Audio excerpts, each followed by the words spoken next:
Hello, you're listening to Hugo Talks.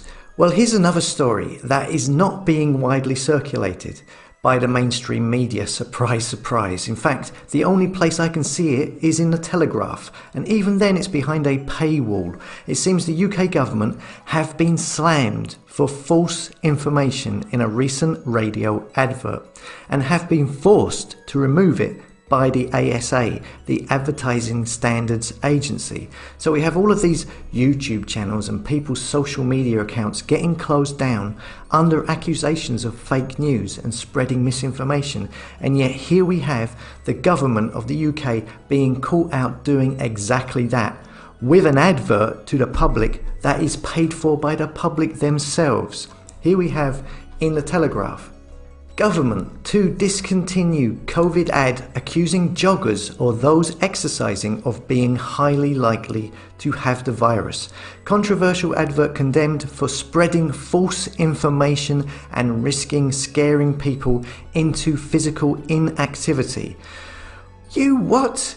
Can it be so? The government putting out adverts with misleading information? Surely not. It says here, a government advert that says joggers and dog walkers are highly likely to have the virus is to be discontinued after the regulator said there was no evidence to support the claim. The 30-second ad, which also warns that people will die if they bend the rules, has been pulled by the Cabinet Office after they were contacted by the ASA. It says here the taxpayer-funded advert was condemned by MPs and public health experts for spreading false information and risking scaring people into physical inactivity during the third lockdown.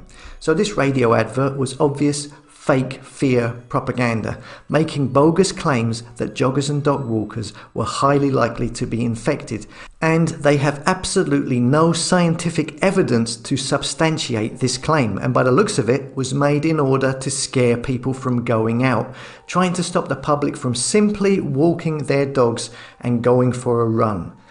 The ASA said our rules require that advertisers hold robust documentary evidence to prove claims that are capable of substantiation.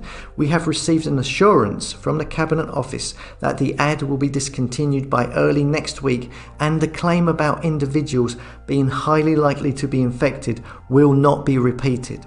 The ASA also said it was assessing complaints about other adverts, including ones about supermarket trolleys and ones about takeaway coffee called "Don't Let a Coffee Cost Lives."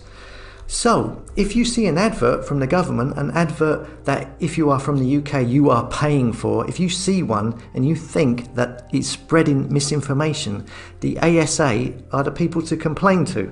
Once again, it's no surprise that the mainstream media have not reported on this whatsoever. Only in this one Telegraph article is the only place I've found it, hidden away, out of sight a couple of days ago. So give this video a share, let people know that this happened. And next time you see a government minister complaining about people on social media spreading fake news, well, you can remind them of this incident, of how the government were guilty of spreading false information, and how there is a world of difference between one person making a post online and a government putting out advertising to a whole country that contains false information. There's a world of difference between them two.